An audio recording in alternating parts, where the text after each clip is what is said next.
क्या दोस्तों आपने भी जो है रिसेंटली सेटलमेंट कराया है और आप ये सोच रहे हैं कि मैं अपना सिविल स्कोर कैसे सुधारूं? तो ये वीडियो जो है सिर्फ उन्हीं लोगों के लिए है जिन्होंने रिसेंटली जो है सेटलमेंट कराया है। आप में से काफी सारे लोग मेरे को इंस्टाग्राम पे आके बोलते हैं कि सर मैंने अभी रिसेंटली सेटलमेंट कराया, अब मेरे को सिविल इंप्रूव करने के लिए क्या करना होगा। तो आज मैं आपको बताने वाला हूं वो बातें जो मैंने आज से 5 साल पहले नहीं की। अगर मैं कर लेता तो मेरा सिविल स्कोर उस टाइम में ही ठीक हो जाता, मेरे को 2 साल का एक लंबा टाइम वेट नहीं करना पड़ता।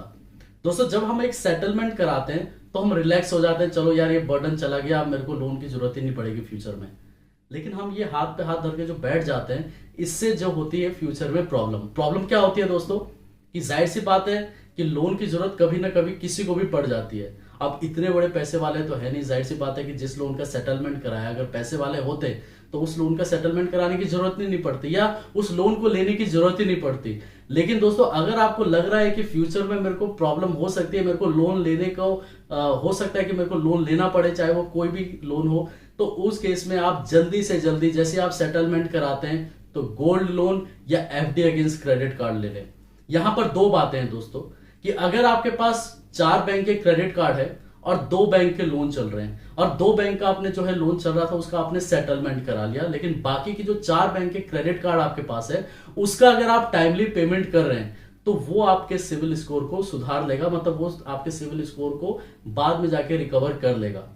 6 महीने का भी टाइम लग सकता है, 1 साल का भी टाइम लग सकता है, लेकिन ये है कि वो आपका सिविल स्कोर को ज्यादा गिरने नहीं देगा। अगर गिर भी जाता है तो आपके पास अपॉर्चुनिटी है या आपके पास ऑलरेडी बैंक के क्रेडिट कार्ड है तो वो आपके सिविल स्कोर धीरे धीरे करके इंप्रूव करने लग जाएगा। अब दोस्तों आप बात कर लेते हैं उन लोगों को जो मान के चले कि एक ही बैंक का क्रेडिट कार्ड लिया था या एक ही बैंक का उनके पास एक लोन था और उसी का ही सेटलमेंट करा लिया है। तो वो लोग जल्दी से जल्दी जाके किसी भी बैंक का, 2-3 बैंक का जाके गोल्ड लोन ले लें, चाहे 10-10 हजार 20-20 हजार रुपए का आप ले लें या 25-50 हजार रुपए का मथूट से जो है आप गोल्ड लोन ले लें या एफडी अगेंस्ट क्रेडिट कार्ड ले लें और उससे पूछ लें कि अगर मैं ये ले रहा हूं तो क्या मेरे सिविल पे अपडेट होगा कि नहीं। काफी लोग पूछते ही नहीं है, तो अगर वहां पर वो बोलते हैं हाँ तो जल्दी से ले लें।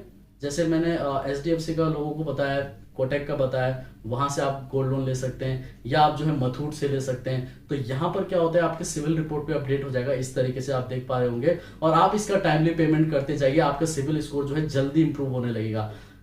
जल्दी का मतलब दोस्तों ये होता है कि क्या हम लोग गलती करते हैं, सेटलमेंट कराने के बाद हम चुपचाप शांत से बैठ जाते हैं। फिर हम सिविल रिपोर्ट या सिविल स्कोर का कब सोचते हैं, जब हमको लोन की जरूरत पड़ती है, जब बैंक कहता है कि आपका सिविल स्कोर कम है, हम लोन नहीं दे सकते। तो क्यों ना जब हम सेटलमेंट कराएं उसी टाइम में जो है आप गोल्ड लोन या एफडी अगेंस्ट क्रेडिट कार्ड ले लें और उसका टाइमली पेमेंट करते जाएं, ताकि आपका सिविल स्कोर वो धीरे धीरे करके इंप्रूव होता रहे, वो फ्रीज ना हो जाए। क्योंकि जाहिर सी बात है कि सिविल स्कोर इंप्रूव करने के लिए भी आपको कहीं ना कहीं का एक जो है लोन चाहिए होता है, क्रेडिट कार्ड चाहिए होता है, या आपने कुछ ऐसा फाइनेंस कराया हो जो आपके सिविल पे अपडेटेड हो ताकि आपके सिविल इंप्रूव हो। लेकिन अगर आप सोचते हैं कि मैंने आज सेटलमेंट कराया और तब मैं देखूंगा अपने सिविल स्कोर को जब मैं लोन की जरूरत पड़ेगी, तो उस केस में आपको प्रॉब्लम होगी। तब आप अपना सिविल स्कोर ठीक करेंगे या जो आपके ऊपर प्रेशर है या जो आपका मेंटली परेशान है कि मेरे को लोन चाहिए तो वो आप क्लियर करेंगे।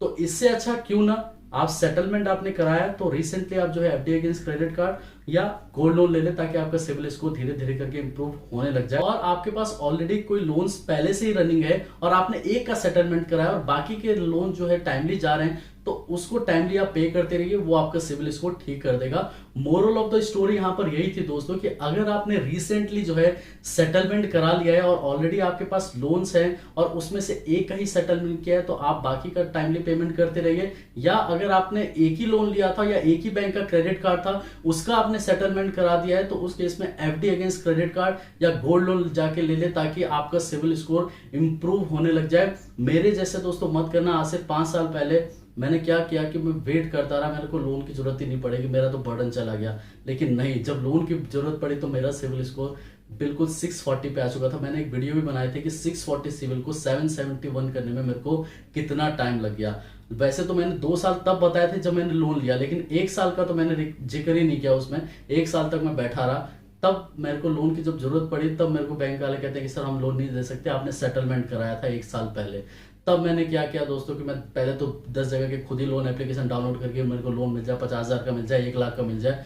तब मैंने क्या किया, मेरे को किसी ने बताया कि आप जो है एफडी अगेंस्ट क्रेडिट कार्ड या गोल्ड लोन ले लीजिए। मैंने गोल्ड लोन लिया उसका मैंने टाइमली पेमेंट किया, आज मेरा सिविल स्कोर आप देखेंगे तो 750 प्लस है। लोन लेने में कोई भी प्रॉब्लम नहीं आती। तो दोस्तों ये वीडियो मैंने सिर्फ उन्हीं लोगों के लिए बनाया है जो रिसेंटली सेटलमेंट कराते हैं। दोस्तों यही रिक्वेस्ट करूंगा कि फ्यूचर में लोन की जरूरत कभी भी पड़ सकती है, तो अपना सिविल स्कोर ठीक रखें ताकि आपको फ्यूचर में कोई भी प्रॉब्लम ना आए।